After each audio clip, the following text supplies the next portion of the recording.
Enable, CAZ, they've been the ones who have been around basically forever. This is the team with Jeron and Alexum, this duo that has been in the European SCL basically since the very beginning. There are some roster changes there in terms of their side lanes and where they're moving around. Jeron no longer in ADC, now in the jungle position. An overpowered USB was in that jungle position, going to be taking the solo lane, which was Minos before him. So this team, despite having still similar players, has to deal with some role swaps, and that's not always necessarily the easiest thing, to go from jungle, where you're dictating the pace of the game, to go into solo, and vice versa for a hunter to go into jungle, where he's just kind of relaxing in that early stage and allowing his team to do the work in the early game.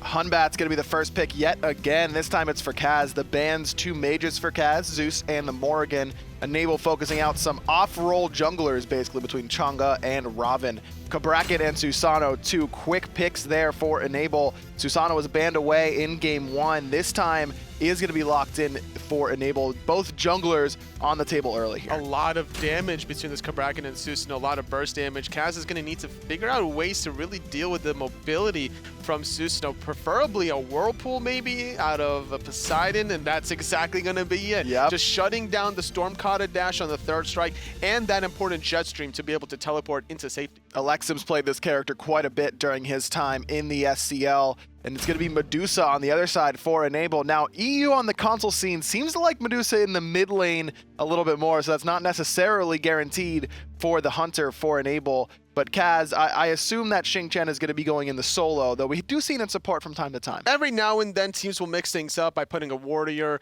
into the support role and have Xingqian over there at the solo. So you want to figure out ways to balance out your team composition, because having 2 guardians on both the support role and the solo lane, you're limiting your options really in terms of teamfight potential with physical damage. So you want to be able to spread that out relatively evenly, but CAZ Esports, they still have flexibility with that Xingqian pick, has a lot of control, and with, not to mention control, Hunbat's with that Fear No Evil, it's going to set up a lot of good Krakens in these jungle encounters. Yeah, a lot of beads burners early on here for CAZ, at least on that left-hand side. You've got that Hunbat's and Xingqian, of course, but Poseidon can also get the beads out with the Whirlpool Kraken combination. I assume that that's Xingqian and solo just because of that easy knock-up to interrupt the tremors out of Cabrakan. If Cabrakan is going to the solo lane, though, he could also go to support. Kernos got through the first 6 picks. No one picked him, so Enable, they're going to ban him away, whereas CAZ, they're looking more towards the Guardian side. They think that Cabrakan is indeed going to solo, so they ban away the Geb. I like the Geb ban here because you're looking to crack an easy targets. You don't want the Geb shield to be able to stop that offensive tool and mindset coming out of Enable, though. Trying to ban away the Ares, that cripple option has been stripped away, at least in the Guardian role. Yeah, I like this Ares ban quite a bit, not only because of the cripple like you mentioned, but neither Cabrakan nor Susano have CC immune ultimate, so that's a guaranteed no escape, at least, or a purification beads force if Ares were to be locked in by CAZ. CAZ going to ban away the Isis, so they believe that Medusa is going over to the duo lane, and they'll be meeting up with Fafnir over there, getting through all the way down to 4th pick here for Enable. Athena being locked in for CAZ Esports. That Defender of Olympus going to provide some global pressure for CAZ, so Hunbat's here should be able to make his impact known in that solo lane. Athena and Xingqian still could be flexed between that support and the solo lane. It's been a long time since we've seen Athena in the solo lane, but I would definitely like to see it here, providing some global pressure onto the dual lane, make it a nice 3-on-2. A little bit more late game for Enable. Scylla going to be the last pick, and again, CAZ, I'm just looking at their draft Tully, and it's just, well, I have to have purification beads for Hunbat's ult, and Xingqian ult. But then if I don't have beads for Taunt, that's going to be a guaranteed Whirlpool as soon as Alexum gets Gem of Isolation. Good luck getting out of that after the Taunt.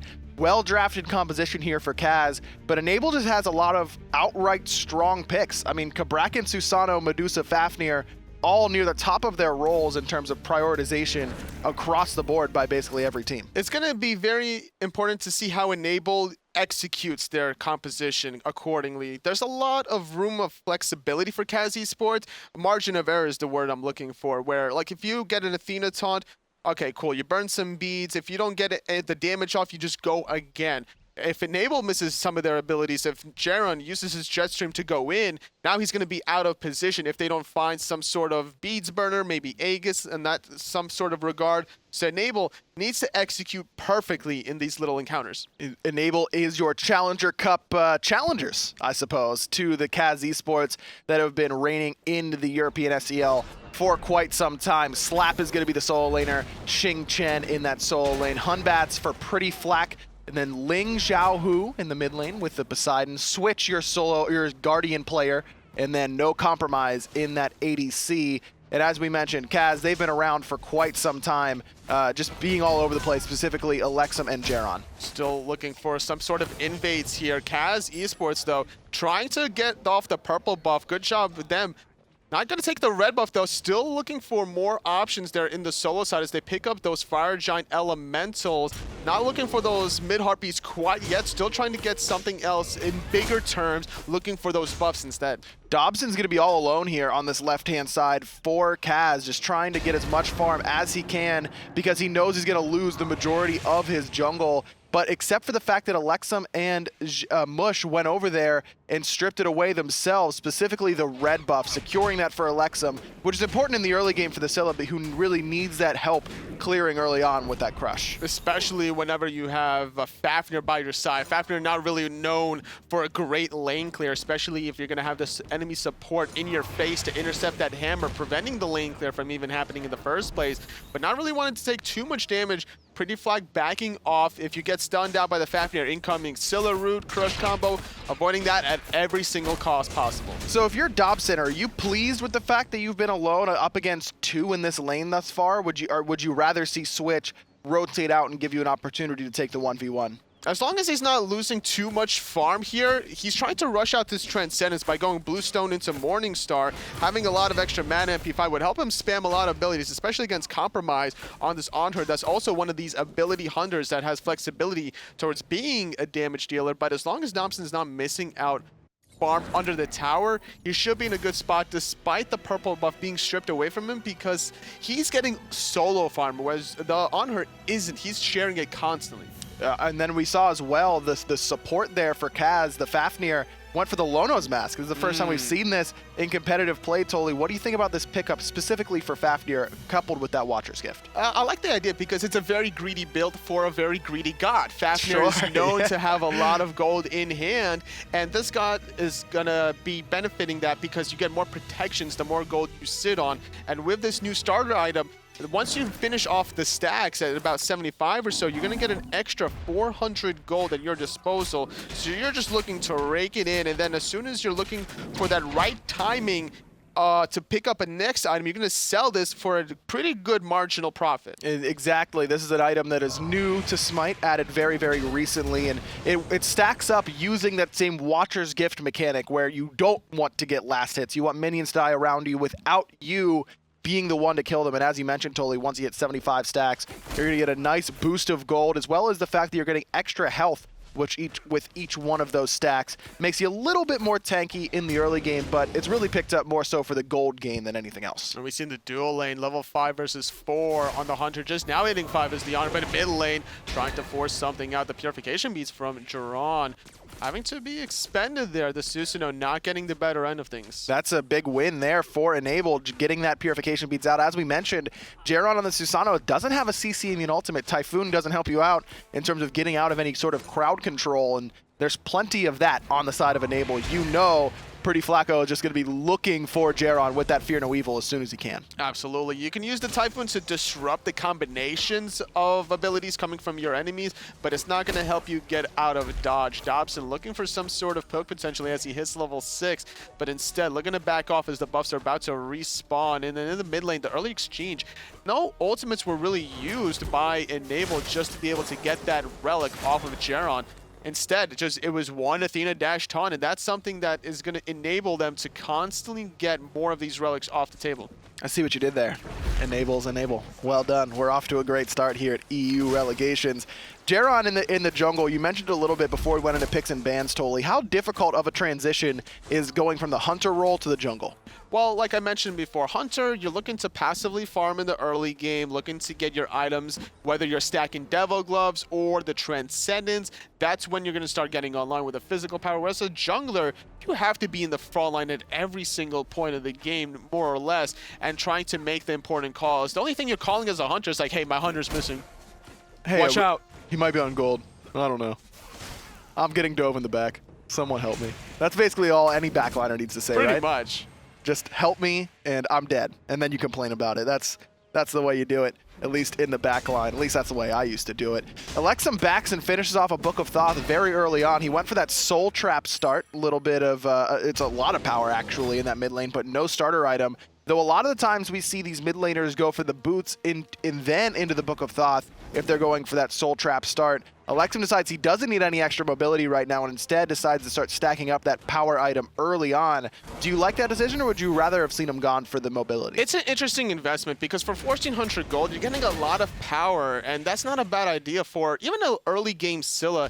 As long as you have the confirmed setup between, you know, Susno or the Fafnir, that extra power between 65 on the Soul Trap versus the starter item and boots could be the difference between finding the execute on I'm a monster and resetting versus not necessarily getting the guaranteed kill and then not maybe extending the team fight in your favor. I agree with you there, and also the fact that Scylla is basically as mana efficient as it goes in that mid lane, so where you're really lacking in terms of, you know, mana sustain or even health sustain without a starter item by going for that Soul Trap start. Scylla can kind of, it isn't really as worried about that as most mid laners. She clears very mana efficiently, basically just by using Crush. And by going for Soul Trap, you're only getting about 2 potions in the lane, so you're not investing as many potions compared to the enemy mid-mage. So you're only looking at about 1250 disparity between the tier 2 and tier 3, and that's not that long of a wait, especially when you're constantly rotating to get some of these buffs off of the map.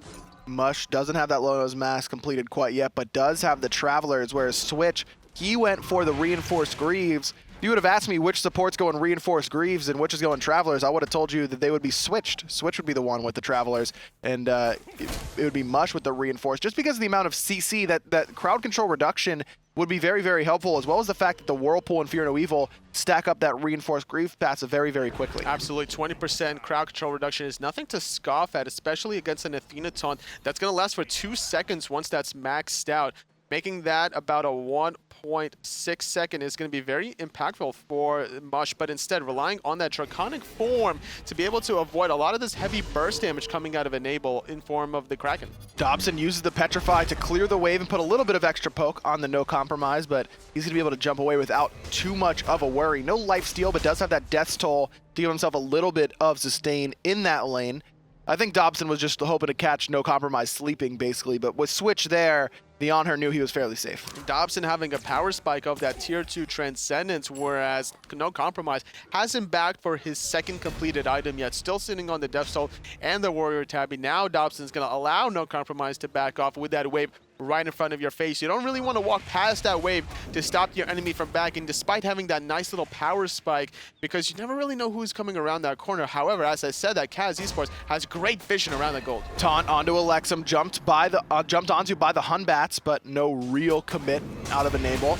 I like the patience that this Challenger Cup team is showing. A lot of times when you're going up against some established veterans in your region, you start to think of, you know, that we got to force this fight, we got to try and prove that we belong, but this team seems to be content just playing until they get their individual power spikes and when they know they're playing strong. Their mid to late game is also pretty solid. The Krakens are going to be hitting harder. You're really waiting for Slap to look for their items. Nice triple taunt though. The Kraken coming out, going to be first blood. Pretty flat getting the credit of that one. Great taunt there out of Switch, though. He's the one who deserves the credit that time around. Not only gets the kill for his mid laner, or excuse me, for his jungler for the first blood, but he got 2 sets of beads with the same taunt there. Jaron and Dobson both had to use them. Tried to get another taunt onto Jaron that time, but doesn't quite find it. Alexum waiting for that I'm a Monster. Locks down the mid laner, but then misses it despite the fact that the Aegis was there. Alexum is very, very low. Drops the Crush just in case. Pretty Flacco decides to teleport to that monkey bounce.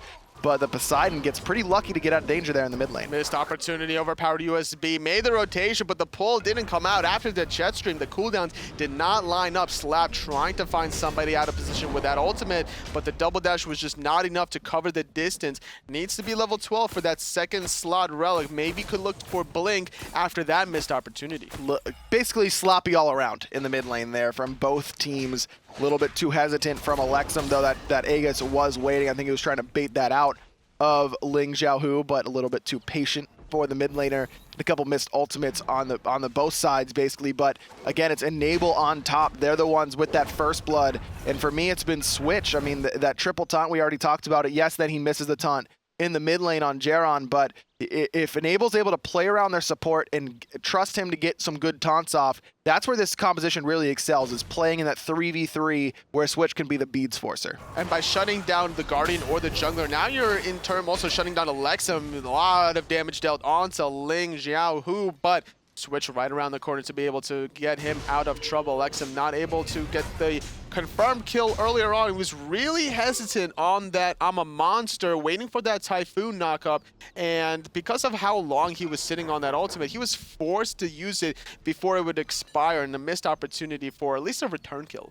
I like the idea here from No Compromise. Just make sure that nothing's going on around this Gold Fury. He's level 11. He's got the red buff. It'd be very difficult for either Mush or Alexum to really make him think twice about his positioning. As the red buff falls off of him, he decides to fall back towards his lane. No Compromise is gone for this Icaval pickup. Not the same sort of just raw power that Transcendence is providing for Dobson, but also provides a little bit more utility for himself. Absolutely. You're taking away physical power from items of whoever you're hitting, and taking away a lot of power from Dobson that's stacking up that Transcendence. Not to mention the attack speed that you get from Icaval is going to help enfeeble a lot of penetration being stripped away from Dobson whenever that passive does go into effect. 3v3 in the mid lane. Enable continues to group up as 3 between their jungle, mid, and support.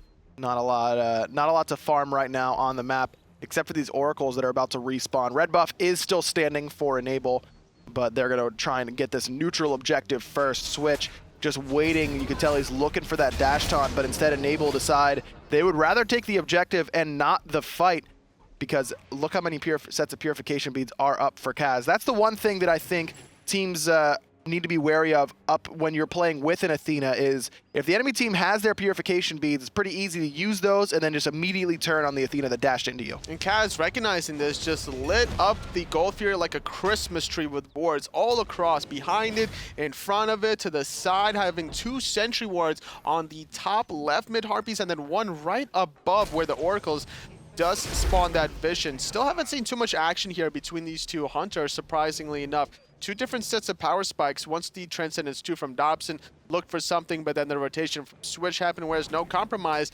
didn't really look for a sort of an engagement despite having the Icaval. Pretty Flacco in the front line. There's the Free No Evil onto Alexum, who's forced into that purification beads and dashes away. Pretty Flacco, that's all he was looking for, but it does cost him his beads in return, forced out by that hammer from Mush. Didn't really need to use the purification beads just to negate the hammer, unless he wanted to throw out that monkey bounce to be able to chase down Alexum in the mid lane after that sentinel was used. The teleport to the monkey is a great tool, because not only do you get an extra guaranteed in him, but you can help synergize your passive with that and finding the burst damage onto that Scylla. Gold Fury started up by Enable. They have that Kraken available if they want to try and secure this. Alexum still on the way back for base. The Kraken secures the Gold Fury, but Mush does a great job of getting out of the damage courtesy of his transformation. Overpowered USB makes Pretty Flacco pay for his team getting the objective, but Enable trying to get out with only 1 loss on top of that gold. Slap able to blink away into safety, but now he doesn't have the blink engage potentially to defend this tier 1 mid tower. Poseidon still hasn't backed here,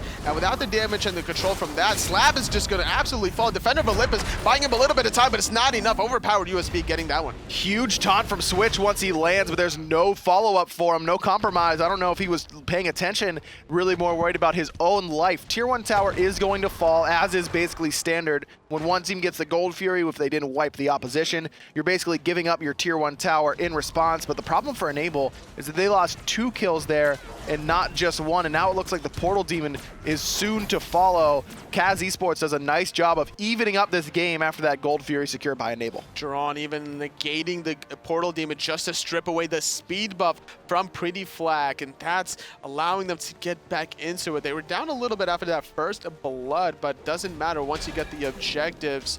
Ling Xiaohu able to crack in that into safety despite the contest from both the Petrify coming out of Dobson and the Draconic form that was being attempted by Mush just wasn't in time to steal that objective away. And the respawn timers at around 12 to 13 minutes are relatively long enough that one team can easily take advantage of it with all those objectives between Tier 1 mid, Portal Demon, even a speed buff on top. Completely even right now. We're 14.5 minutes in and these two teams are dead even overall. Yes, CAZ Esports has the lead in kills, but the gold is basically tied up. Enable still trying to make their way into the SCL. Even the experience is less than 400 between the two teams. Very, very evenly matched thus far. Looking at the late game damage potentials between both of these teams, and I can't even give it to one or the other. It's just so evenly matched because on one side you have Alexim with the Ama Monsters, you have the Krakens coming out of Ling Xiaohu, and who can you really give it to? Instead of the damage, I'm looking at more of the which team has more control aspect. Nice little stun onto Dobson, forced to use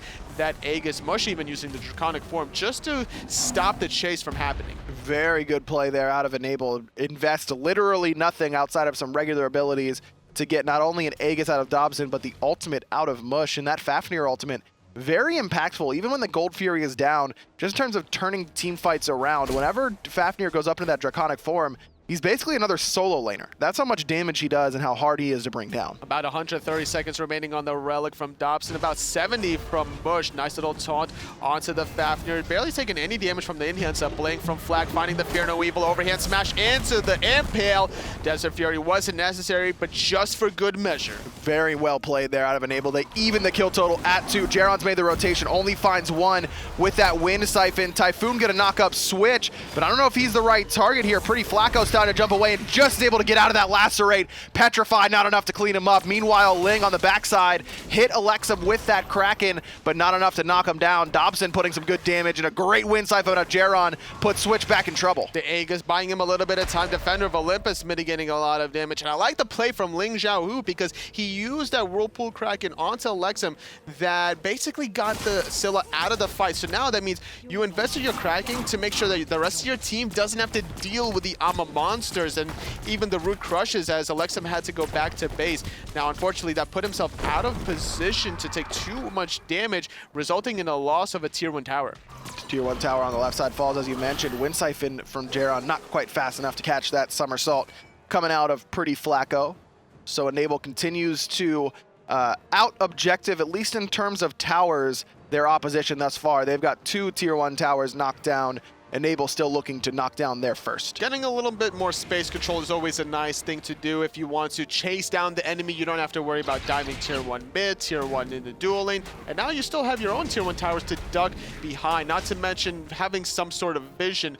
If you ever look to ward in that little area, look to cut through one of the lanes and look for a sneaky path, but instead it's going to be left-hand side compromise, still trying to look for more trades against Dobson. No lifesteal on this Honor, but instead Dobson going for this Aussie. I do like this play though from No Compromise. Yes, he's a level down and he doesn't have any lifesteal, but look at how much ward coverage he has in that left side jungle. He's gonna know as soon as someone starts to make that rotation over. There's the Desert's Fury coming out of the Honor, but not enough damage to knock down Dobson.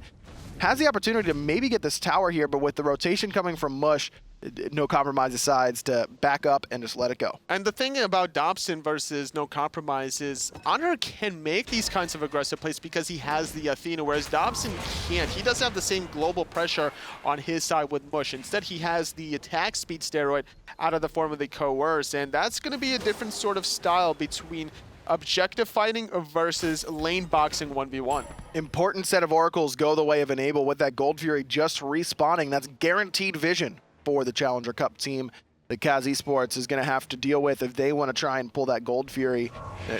Enable's definitely going to know about it. I like the decision from Slap to head over to that right-hand side. He's got the teleport available, and he's going to pick up an extra wave that overpowered USB may miss a little bit of because of his rotation into mid. The thing about Oracle's around 18.5 minutes is not going to necessarily force one team's hand or another to get the Gold Fury, but it could enable you to get vision, not necessarily of them doing it, but teams looking to ward around the Gold Fury. That's what that 1 minute duration is all about. Like, hey, did you see anybody ward around the Gold Fury? Okay, did they go high side, low side? Let me know where it is. I'm going to try to counter their counter, and we're all going to be countering each other. And then that opens the door for you to be the one with the Gold Fury, because you know if they have vision around that objective or not, as you were mentioning. So even if it isn't about stopping the enemy team from doing the Gold Fury with that Oracle vision, that 1 minute window where that vision is provided to you really opens the door for you to do it for, you know, a minute and a half instead of just that 1 minute where the Oracle vision remains. Portal Demon has respawned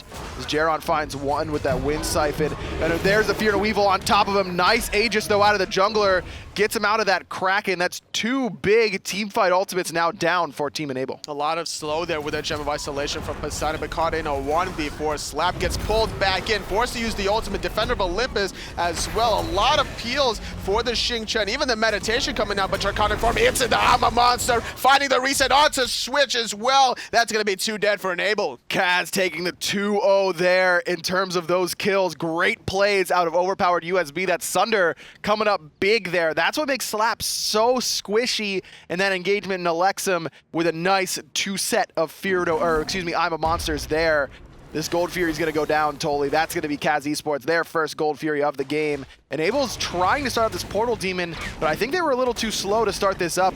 CAZ Esports might be able to stop them from doing this. There's no Kraken available, but just barely with that overhand smash securing that. So 750 gold back into the order side, still trying to find something. Jaron gets the jet stream. Going to force out the jump from Alher. Not going to commit to diving that tier 2 tower because everybody has to back from Enable. That could be a free tier 1 for CAZ. Nice blink there coming out of Pretty Flacco. Looked like he was in a bad spot, but able to use his relic to get himself out of danger. The third tier 1 tower of the game, again, goes CAZ Esports' way. They've only got tier 2s left to worry about totally. They're up 4-2 in kills. We're 21 minutes in. The first real gold lead of the game is now for the SCL veterans, CAZ Esports, up about 3,000 gold over Enable. Taking that portal is Enable, trying to find some sort of poke here. Finding a taunt onto the Fafnir, stunned back against the pillar, taking about half of his health. The Draconic Form is not available. The Fear no Evil coming out, finally finding it as Slap. I'm a Monster, hits 2, but no executes. Slap gonna toss overpowered USB towards his own blue buff. And Enable looks like they want to retreat. Overpowered does not, but a great pillar into the Whirlpool. When you've got that many slows stacking on one of another, you're basically rooted. Ling Zhao. That hurts. That always hurts. There's a lot of damage or diminishing returns after constant chain CC, so you always have to be careful whenever you constantly taunt the same target, constantly stun them out, because that 2-second taunt essentially becomes about a 1 second or less. It's not really enough time to set up the Whirlpool Kraken, and even then, even if that Kraken does go off, look at the defenses coming out of overpowered USB. Not only is he the Cabrakan that has that aura to mitigate the damage, but he's sitting on a Void Stone to have the magical protection. He has the Spirit Syrup, so even when he does get CC'd by the taunt, he's taking an exorbitant less amount of damage. Now, he doesn't have a lot of health with that build. I think that's one thing that Enable may be looking at as Jaron finds the pull onto Slap one more time. That ultimate is not good enough to get Jaron off of his back, and overpowered. He's going to be able to pick up his third kill, at least in that solo lane. 3-0 and 2 for this Cabrakan. And again, Jaron's had a very nice game totally. 1-0 and 4. He's been around the map. He's been pressuring the right points every single time and hasn't died up against this heavy CC composition coming out of Enable. As a Susanoo jungler, this is kind of the dream that you want to have for yourself and your teammates, to be able to ping pong wherever you really want to, whether it's duo, mid, or solo lane. Your goal is not necessarily to die or to find kills. It's to disrupt and make your statement known here. It's to say, like, you're not controlling the pace of the game. I am. I'm going to be jet streaming in. I'm going to be looking for the pulls. Your taunts are meaningless. Switch going to have to use his ultimate just to get out of the danger that he put himself in that mid lane. Just realized that all 3 kills for Enable are all onto Mush.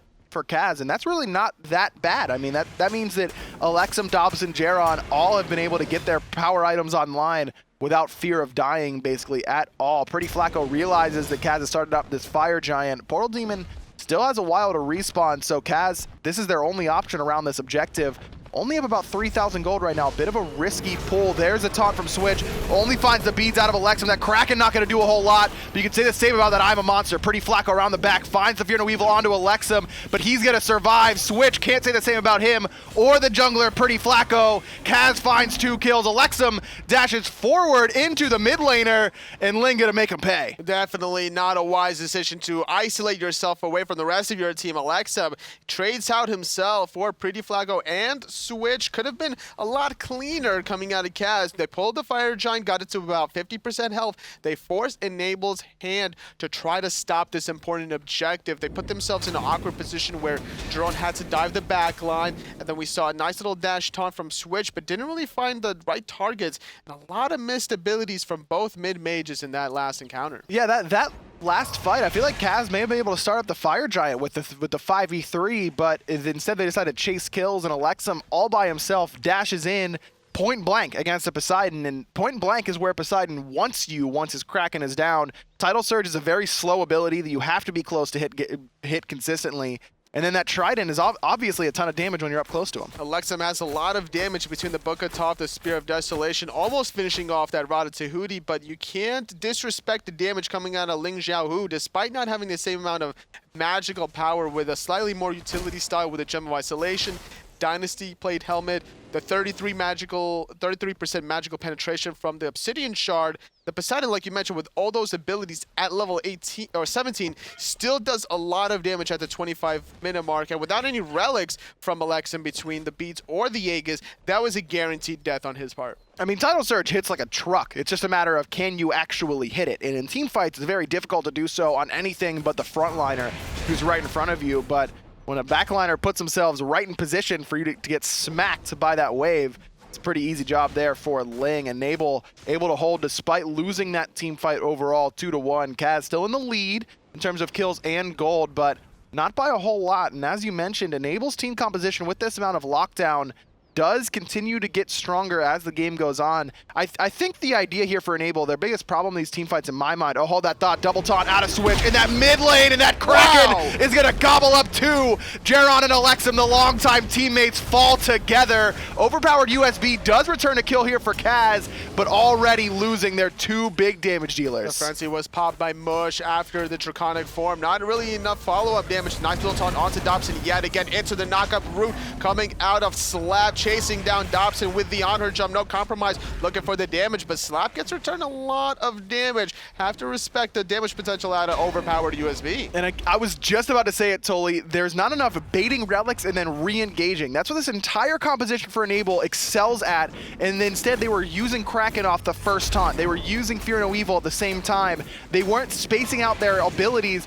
That time they spaced them out, and it works beautifully. Neither Jaron nor Alexum had beads or Aegis, and just out of position, Switch again sets up his team beautifully. I think Alexum's relics were still on cooldown from that last engagement, so with that in mind, it was a very easy target for Switch and Ling Xiaohu to be able to coordinate and take away that mid-mage from the table. CAZ looking for some sort of redemption in the Portal Demon. Still flirting with the idea. The Crush comes out, still being pulled here by overpowered USB, gets that 750 gold back in hand, still ahead ever so slightly, just can't allow themselves to group up for Switch's taunts. But now they've got those relics, so Enable has to be wary of that and use that Kraken after the Purification Beads have already been used, after the Aegis is forced by the damage out of someone like No Compromise or Pretty Flacco on that backside. Slap has had a little bit of trouble, I would say, frontlining effectively, and the same sort of build that overpowered USB has gone for. Neither of these Guardians have a lot of HP right now, and with how much damage Alexum is doing, how much penetration he has, how much penetration that Dobson and Jaron both have, protections aren't as useful as health right now, and I think that's why we're seeing Slap and overpowered USB get knocked down fairly quickly in these team fights, because they've really focused on the prots instead of the health. And not only that, they have to be in the front line. They're not necessarily the best peelers, so whichever one is going to sit behind can easily take advantage of the other. Pretty Flag, his health just gets erased. That one Rude Crush combo getting pulled back in by Jiron. And without this Hunbaz, no more fear or no evil coming off. That Purification Beads was still on cooldown for about 25 seconds. Brutal right now for Enable. Cannot allow that to happen around the 28-minute mark. We're in the late stages of the game. And Fire Giant is the call here for CAZ Esports. They've got that 5v4 power play advantage. Switch going to be forced to dash away this time instead of dashing in, as Slap continues to just try to be an annoyance on that front line. But CAZ, they don't feel confident enough to go right for the objective. Nice pull in there from Jaron, forces the Aegis out of no compromise. Maybe that's the window they need to try and take the objective. Still 10 seconds remaining on Pretty Flag to revive. Enable can easily still hold on a little longer. They have the Kraken to be able to steal this away. Fear no evil, or sorry, the Kraken versus the Ama Monster is going to be the two focal points for both of these teams. There's the pull in from Jaron, immediately taunted out, and again the Kraken used preemptively by Ling Xiaohu. Typhoon being charged up. I'm a Monster over the wall, not enough to find the kill, but a big Petrify coming out of Dobson, locks down Switch. Pretty Flacco has returned and finds Jaron in revenge, jumps over the wall, but Alexim follows him. No cooldowns available for the mid laner though. Sunder off the mark, but Overpowered gonna squish the jungler down. 2-1, CAZ on top once more. Really hard to run away from Cabrakan with that steroid being proc, but look at this. Slap teleports on the top side of the Fire Giant, knocks up Dobson, roots him into place. The Fire Giant pool not doing too much damage as the dash was available for Medusa, but Fire Giant still being looked at here. Overpowered gonna teleport in on top of that ward for on the Fire Giant for CAZ. No lockdown here, doesn't have his ultimate, but has those 2 stuns available. CAZ continues to just be not on the same page in my mind, totally. I mean, Dobson continues to try and pull this Fire Giant while Alexim is trying to zone out the Poseidon that doesn't have the ultimate.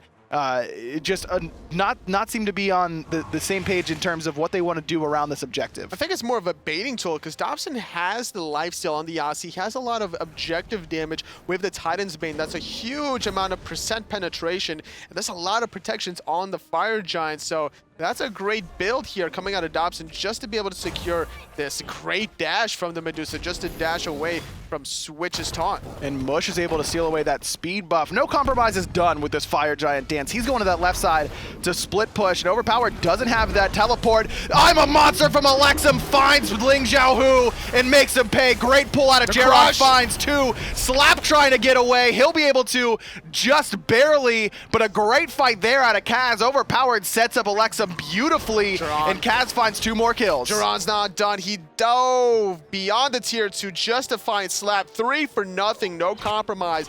He gets 2,000 gold in his team's pocket with that tier 1 and tier 2 in the dual lane, but he gave up too much in return. The Fire Giant's about to be secured by CAZ Esports, and not only did they win that team fight so convincingly, all that work that No Compromise did on the left is about to be answered in kind once all those tier 2s are stripped away. Right now, the tier 2 on the right is the first target for CAZ. They're at 14-7, 31.5 minutes in.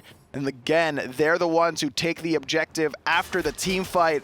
Great setup again by Overpowered USB. It's pretty easy to snag those I'm a Monster resets whenever someone's locked in between a bunch of servers without an Aegis there for Ling Xiaohu. And look at the build coming out of Alexim, finishing off that Rod of Tahuti. His magical power is absolutely through the roof. Needs a little bit more pen, probably going to go into the Obsidian Shard, considering just how much defense Slap has. Not too much health, so don't really need the Soul Reaver or the Ethereal Staff. You're looking for that big, heavy hit, get the resets on the Ama Monster, and if that doesn't kill him, the Roots Crush certainly will. The mid-tier 2 tower fell to CAZ, as did the Gold Fury. Makes their second of the game. Again, they're doubling Enable in kills right now. It is the Obsidian Shard for Alexim, as the rest of his team gets pretty close to finishing off their builds. Jaron, he's all done. I love this last item Magi's pickup, specifically with how strong this setup has been from Switch with the taunts. That gives you another set of purification beads, basically, up against that crowd control ability out of the Athena. And Dobson's all done as well. Again, a penetration-oriented build, looking to shred through the protections that Slap has built, as well as that of Switch, because there isn't a lot of health there once he gets through those prots. So when we look at Magi's Blessing, we think of it as a defensive item, but it's also a baiting offensive tool. So if you can bait out Switch to dash and taunt you to get that bubble out of position, Now the escape isn't there for Switch, with the exception obviously of the global ultimate Defender of Olympus. So Geron can easily pull the Athena back into danger. The root, the crush, all the damage from Alexum will just be guaranteed if Switch commits to that dash taunt. Yeah, I don't know if Switch could, even if he dash taunted and then immediately started channeling Defender of Olympus, I don't know if he'd be able to survive the outright damage that CAZ has available to them now. I mean, we're talking a late game Scylla, a full build Hunter as well for Dobson.